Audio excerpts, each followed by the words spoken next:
Ya, balik lagi di channel yang mau ngebahas tentang pengalaman kerja dari setiap orang. Kali ini kita mau ngomong-ngomong bareng Rahmat Syah atau yang akrab disapa Memet. Halo Met. Halo, Assalamualaikum para Waalaikumsalam. subscriber Haris Gozi. Nggak pakai masker, Haris. Kan di rumah kan aman. Itu di mana tuh di belakang? Oh ini lagi apa di pengrajin, pengrajin, Gak pengrajin pakai masker sumbu. bapaknya tuh. Ya, agak nggak menerapkan social distancing bro. Iya, Masih UMKM, masih UMKM. iya, iya. Jadi kita hari ini mau bahas tentang perjalanan karir sekaligus pengalaman kerja dari Memet. Nah, tapi sebelumnya kenapa nih, Met? Ada background kompor-kompor di belakang?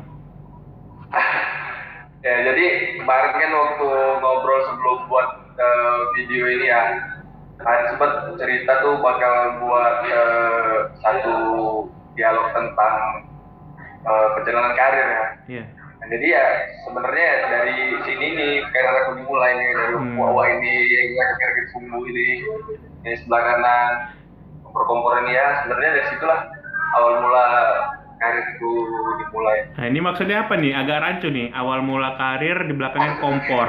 Maksudnya menjual Ya kompor kah? Atau UMKM kompor? Atau perusahaan kompor? Atau gimana? lebih ya sebenarnya eh, lebih ke arah produksi ya dulu ya. Cuman Hmm. memang kebetulan kebetulan aku sebenarnya nggak di bagian produksi produk seperti ini. Hmm. Cuman perusahaan tempat aku kerja ini terkenal dalam memproduksi barang-barang seperti ini gitu. Oke.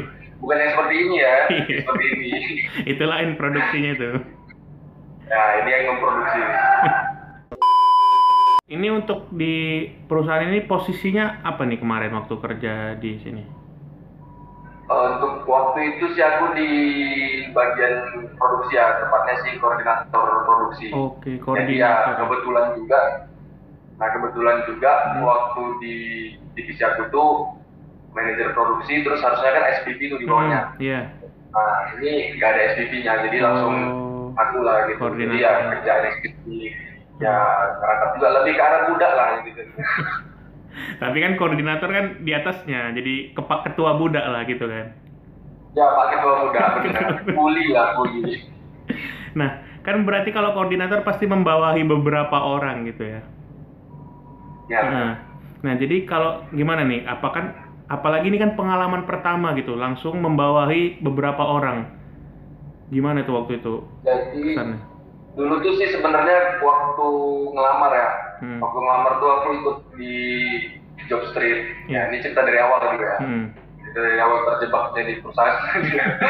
Ya jadi awalnya tuh aku tuh ngelamar di job street. Hmm. Ya, job street terus dipanggil untuk psikotes ya tes ya segala macamnya lah biasa kalau ngelamar kerja tuh ya psikotes apa semua segala Hmm. macam interview terus diterima.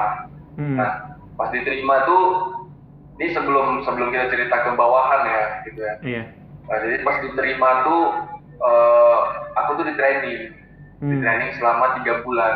Nah, Hmm. tapi gimana ya? Training itu lumrahnya tuh kan ada trainer, gitu ya. Iya. Terus ada yang di training kan seperti itu. Iya. Nah, cuman ya kebetulan di perusahaan ini ya kita menjadi trainer diri kita sendiri sih sebenarnya lebih ke arah Hmm. beradaptasi gitu. Oke, oke.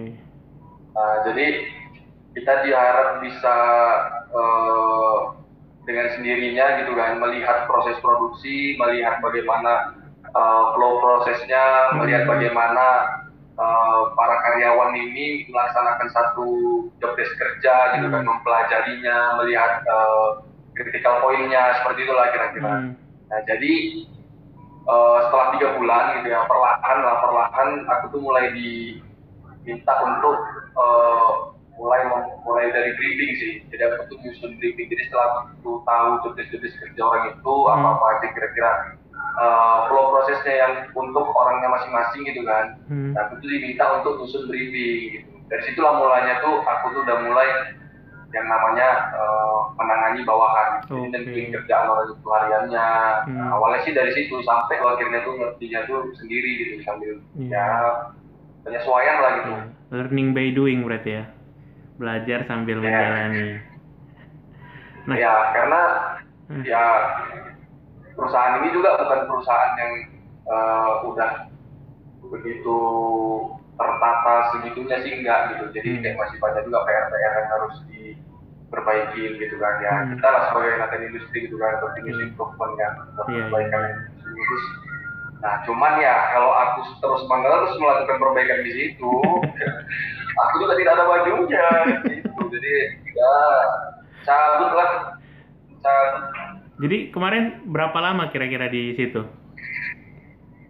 Alhamdulillah aku sampai setahun ya, sampai setahun. Karena sih aku mikirnya kemarin waktu kerja di situ ya, kalau aku kerja cuma untuk sebulan 2 bulan, Iya, benar. ya ngapain kerja? Iya benar. Jadi ya apapun yang dihadapi sekarang, berapapun yang didapat sekarang, apapun masalahnya yang dihadapi sekarang ya jalanin dulu sampai memang benar-benar dapatlah pembelajarannya dari kerjaan itu. Nah kan jadi aku sih buat inilah, buat planning lah. Iya. Nyaman gak nyaman, suka nggak suka harus tahan 1 tahun. Iya benar. Dan kebetulan juga selama 1 tahun itu nggak ada diterima di perusahaan lain gitu. Jadi ya gue kamu tahan gitu. Iya benar. Daripada nganggur lagi ya, mending jalani dulu lah sementara. Iya. Nice. Nah terus kan ini jadi koordinator. Pas membawahi beberapa orang itu ada kesulitan tersendiri nggak? Kan kita tahu kan, pasti kan koordinator kan pendidikannya lebih tinggi kan daripada yang di bawahnya ini kan. Itu kesulitannya gimana tuh waktu itu? Jadi aku cerita sedikit lah ya. Cerita sedikit itu waktu aku belum sebulan kerja. Waktu aku belum sebulan kerja itu aku tuh pernah berantem. Berantem asli. Berantem kayak pacaran berantem gitu. Pukul-pukulan gitu. Sama ya bawahan aku gitu. Cuman ya nggak yang sampai pukul-pukulan gitulah ya. Namanya kita ngadapin orang-orang yang umurnya juga ada yang beda kita, tapi pendidikannya ya tidak sama dengan kita gitu. Jadi dari sisi emosional, dari sisi knowledge ya pasti ada perbedaan gitu ya. Benar-benar. Nah jadi waktu itu sih kalau cerita kronologisnya ya, kronologis itu ya kita kan sebagai atasan kan pasti punya tanggung jawab gitu ya, punya pressure tersendiri, punya tekanan tersendiri untuk dari sisi kapasitas produksi, dari hasil produksi, dari kualitas gitu kan. Nah jadi kebetulan waktu itu cara kerjanya si pekerja ini gitu ya kan, itu tuh nggak benar gitu. Hasilnya tuh nggak bagus gitu kan. Jadi aku sebagai atasan ya pastinya aku kan ngingetin dulu nih sekali gitu kan, sekali. Terus ngingetin 2 kali gitu kan. Terus ketiga kalinya aku ngingetin tuh aku manggil dia gitu, manggil dia. Jadi kan ada ibaratnya kayak stasiun produksinya lah gitu ya. Stasiun produksinya dia sama bagian checker gitu ya kan, ngecek kualitas hasil coatingnya sebelum masuk ke oven gitu kan. Nah jadi aku panggil dia ke situ gitu. Jadi aku minta dia pindah bentar untuk lihat hasilnya gitu. Bahwasanya memang hasilnya ini nggak bagus, bukan karena sembarangan juga pasif gitu. Nggak asal manggil aja. Iya. Terus dia udah dari situ dia tuh nggak senang mungkin gitu kan, nggak senang. Terus dia balik ke tempat dia kerja, terus mukul-mukul ruang coatingnya gitu. Nah terus aku mau datengin lagi, maksudnya mau nanya tuh apa masalahnya gitu. Jadi belum aku sampai situ dia udah datengin aku, terus dia kayak leher aku gitu kan. Leher aku gitu. Jadi aku ya kaget gitu. Tapi dia nggak lempar sepatu tuh ya, nggak lempar sepatu ya. Enggak. Kan pernah kan?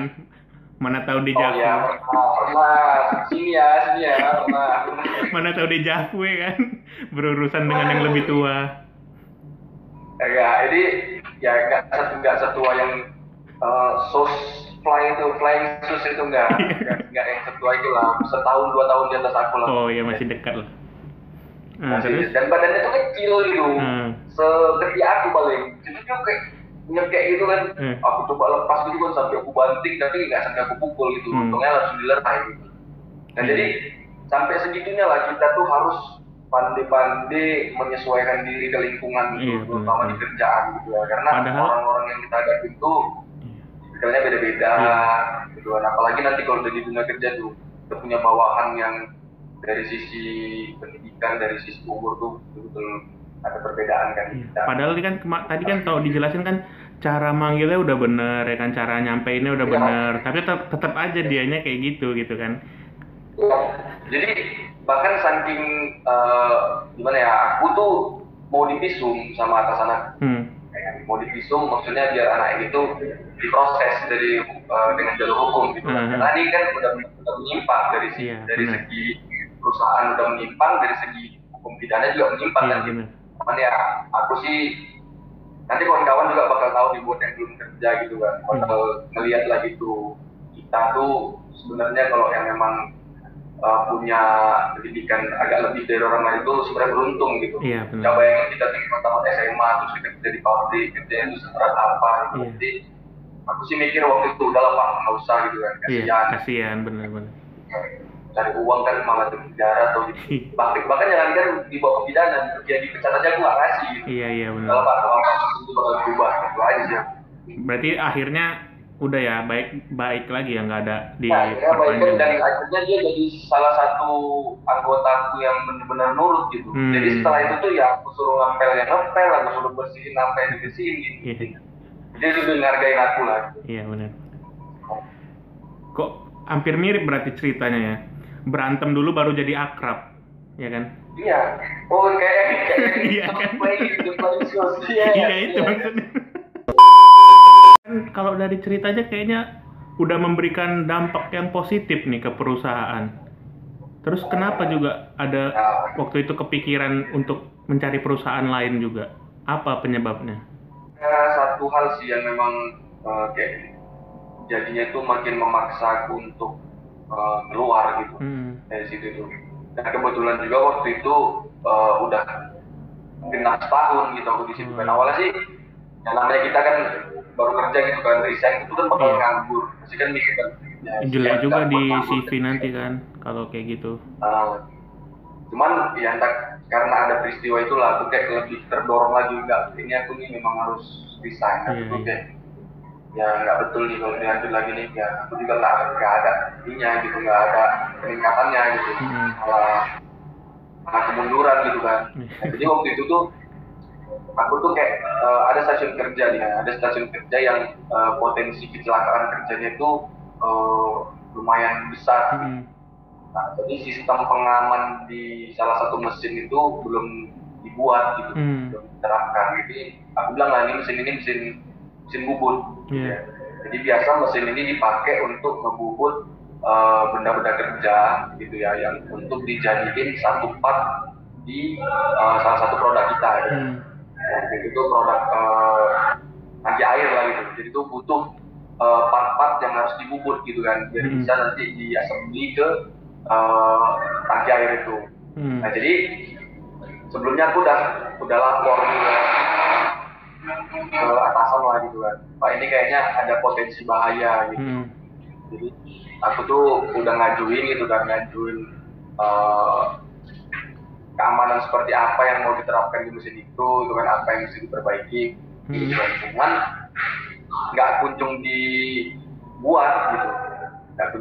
Jadi naasnya waktu itu ya kejadian gitu, kecelakaan kerjanya itu kejadian sebelum apa yang udah aku ajukan itu diterapkan gitu. Jadi kan kayak ngerasa bersalah gitu kan. Aku udah ngajuin gitu, gara-gara mereka yang nggak ngegubris, yang nggak ngebuat gitu kan. Jadi gara-gara ini ya kita jadi kecelakaan kerja.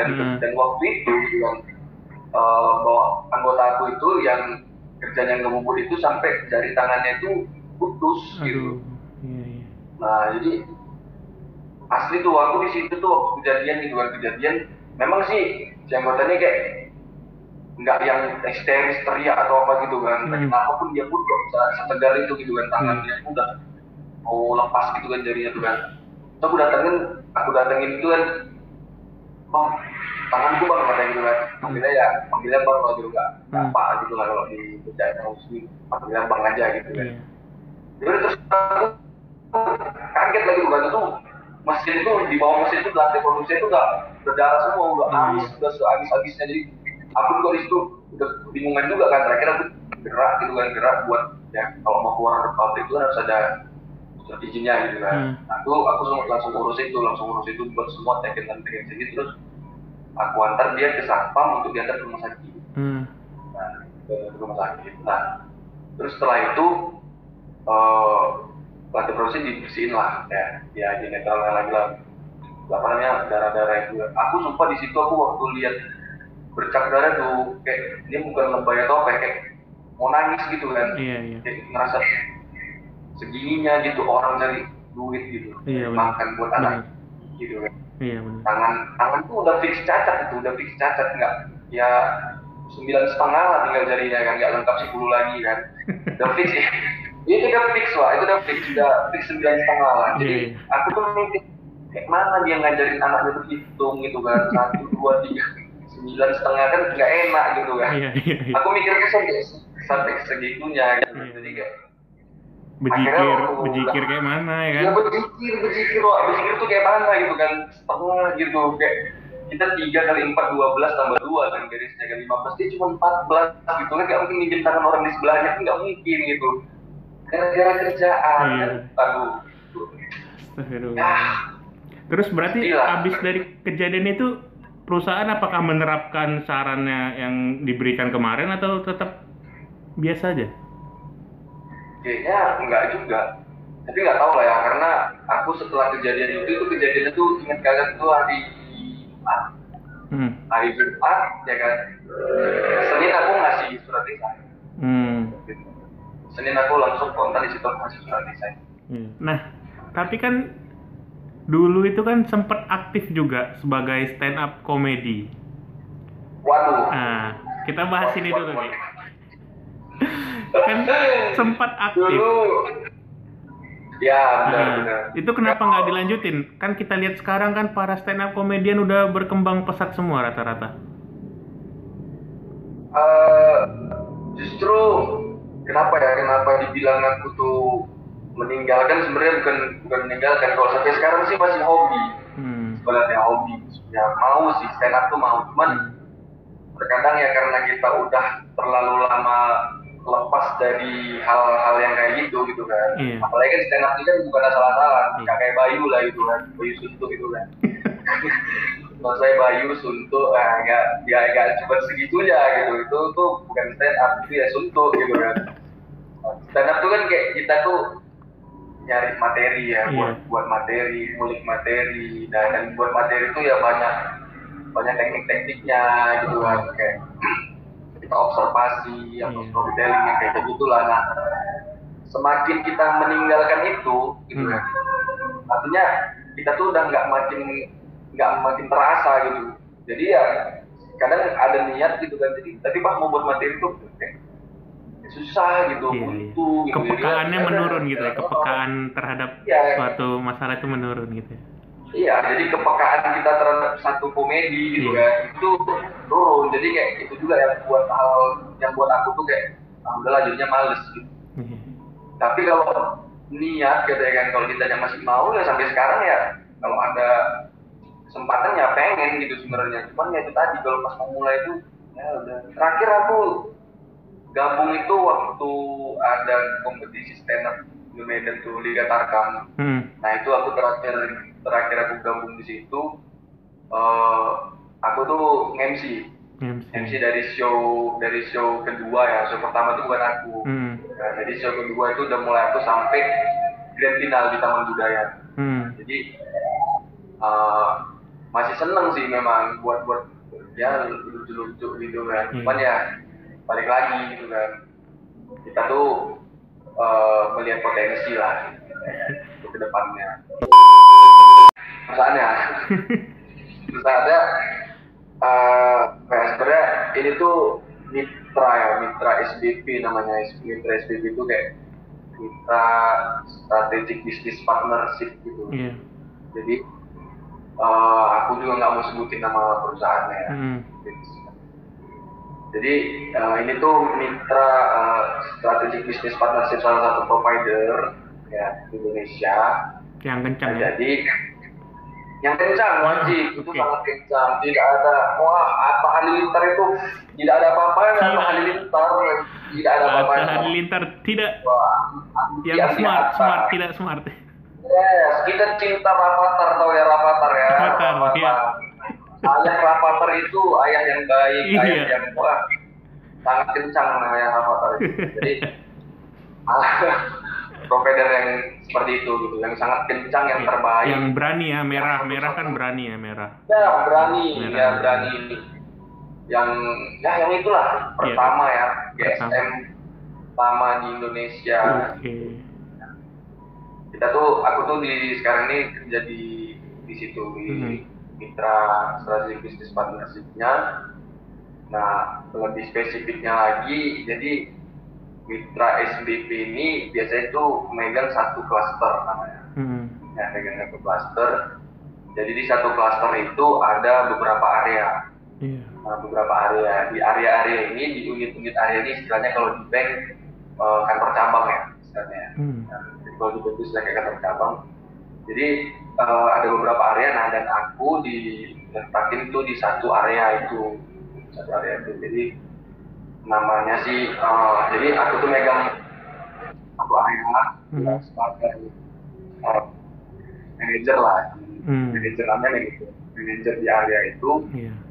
Tugasnya ya menjalankan strategi bisnis itu tadi gitu di satu kawasan area itu. Kalau diceritain panjang lebarnya wah panjang lah gitu. Bicara program, bicara produk yang mau dipasarkan gitu, melihat peluang pasar, ya gitu-gitulah. Tapi di sini, nah ini juga gitu yang nilai positif yang aku ambil dari perusahaan yang sebelumnya gitu kan. Perusahaan sebelumnya itu kan aku udah dapat pengalaman gimana manage anggota gitu ya, manage anggota, manage beban kerja gitu kan, job responsibility-nya gitu kan. Nah di sini alhamdulillahnya beberapa pengalaman gitu kan yang sebelumnya aku dapat tuh ya ada gitu impact-nya ke aku kerjaan sekarang ini. Jadi saya ngerasa ya banyak dikitnya hal positif yang aku dapat di sana gitu kan. Ya pengalaman kerja aku sebelumnya itu ada gunanya gitu. Jadi buat kawan-kawan nih yang mungkin sekarang ini baru-baru kerja gitu kan, jangan minder, kita tuh jangan secure gitu kan sama apa yang lagi kita jalin sekarang, banyakin bersyukur aja gitu kan. Ya yakin dan percayalah Allah itu maha baik. Jangan tinggalkan sholat, cintain orang tua, pesan-pesan saya kok udah pembawaannya kayak ini ya, pembawaannya kayak pribadi ketua Himti kemarin kayak gini, ketua Himti tahun kita pribadi. Ya sepatunya sering disimpan di laci loker koridor dari industri dulu. Yang pernah naik di CBR nabrak anak pertanian. Jadi itulah. Jadi ini pesan dulu ya kan buat kawan-kawan, karena kan ini tuh video itu dibuat tuh untuk kayak lebih memotivasi ya Nis ya. Ya benar, memotivasi, memberikan wawasan, pengetahuan. Jadi jangan minderan, jangan insecure mau apapun kerjanya, mau apapun perusahaannya, mau seberapa pun gajinya gitu kan ya. Pasti ada hal yang kalian tuh dapat dan orang lain tuh nggak dapat. Benar. Dan Roma itu ya istilahnya kan, kota Roma itu nggak dibuat dalam banyak jalan gitu ya menuju Roma. Menuju Roma ya. Menuju Roma tuh banyak jalan. Dan, lebih cintai prosesnya aja, gimana kita mendapatkan kesuksesan itu. Terus jangan terlalu banyak milih mungkin ya. Untuk kan banyak nih yang cari perusahaan yang bergengsi gitu, bukan sesuai kebutuhan dia. Itu yang jadi problem sebenarnya. Itu blundernya orang-orang sih sebenarnya. Dan kita juga gitu sih, pasti pernah gitu kan, pengen harus di BUMN, kerja itu harus di perusahaan yang ya besar gitu kan, yang ternama gitu. Sebenarnya ya kalau mampu gitu kan, ya optimis itu ya bagus gitu. Cuman ya jangan sampai membuang waktu sia-sia lah. Benar. Itu sih. Oke, udah setengah jam juga nih Matt, kita berbicara, bercakap-cakap. Nggak cakap-cakap bau ya. Cakap-cakap yang berbobot sih kalau ini. Aku sih kemarin nonton juga sih beberapa video kau gitu kan, kayak wah ini. Kalau dari video-video ini yang paling menginspirasi kemarin yang mana tuh? Udah beberapa kali kan aku upload. Ini aku belum pernah nanya nih. Yang di perkebunan itu, perkebunan. Perkebunan ya. Yang salah satu perkebunan ya. Nah, itu sangat menginspirasi karena sebelum dia di situ memang aku lihat gitu perbedaannya gitu. Apa tuh? Perubahannya dari sebelum bekerja di situ sampai sudah bekerja di situ. Okay. Dari yang tadi pentilnya sebesar tetek sampai tetek sebesar pentil ya, jadi sekarang ini ya itu. Aku dari situ sih. Keren itu keren. Keren. Itu yang paling menginspirasi kita ya. Yes, bahkan berinspirasi itu betul-betul menunjukkan dampak perubahan kan. Gitu. Iya. Walaupun dari segi fisik kan. Iya. Ya, fisik mental. Mentalnya berubah. Iya. Tapi di dalam mentalnya itu ada mental kecilnya lagi yang kayaknya masih belum bisa hilang. Yes, yang maco abis maconya itu kan sekarang. Ibaratnya kan kalau detol kan membunuh 99% kuman kan, ada 1% yang disisain.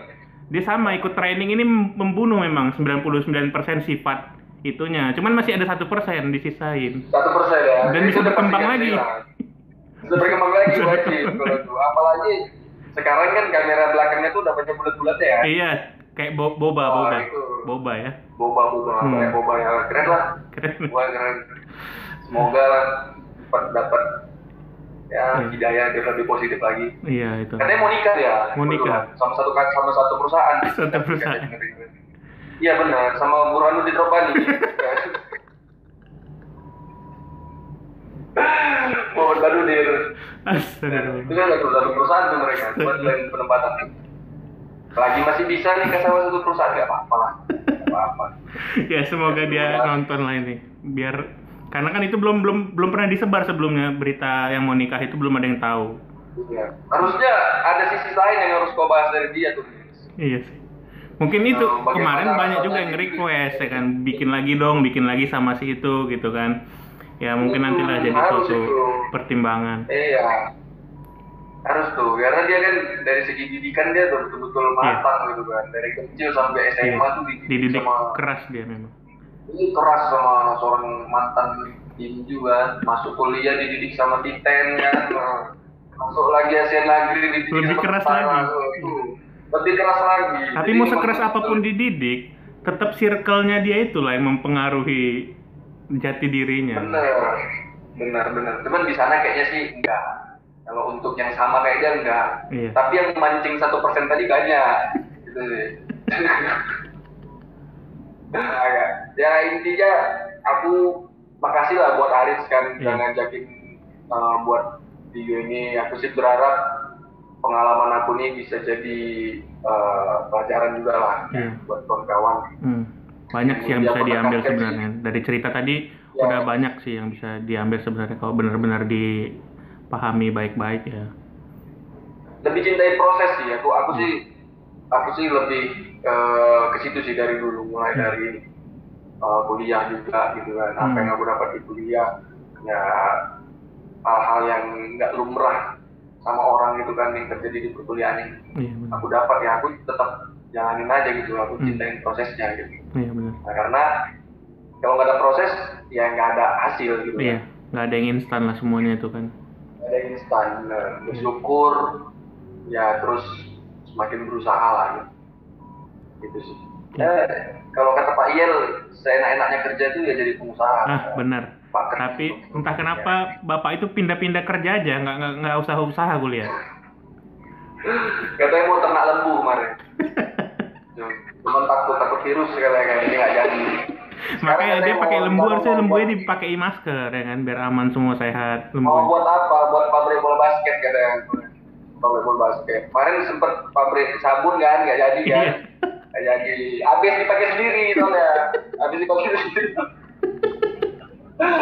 Mungkin itu aja percakapan kita pada hari ini ya. Semoga ada banyak manfaat yang bisa diambil. Untuk beberapa kali tadi ada yang bercanda juga, semuanya itu hanya bercanda ya, nggak ada maksud untuk menyinggung siapapun. Ya mungkin segitu aja. Untuk menyinggung nih. Ya, kalau darimu untuk mungkin dari Mehmet untuk menyinggung, tapi dari aku itu semua jika ada yang menyinggung mohon maaf. Ya, Terima kasih Matt untuk waktunya, sukses Oke. terus untuk karirnya Sama-sama. juga ya. Sampai jumpa. Ya, sukses terus. Assalamualaikum warahmatullahi wabarakatuh.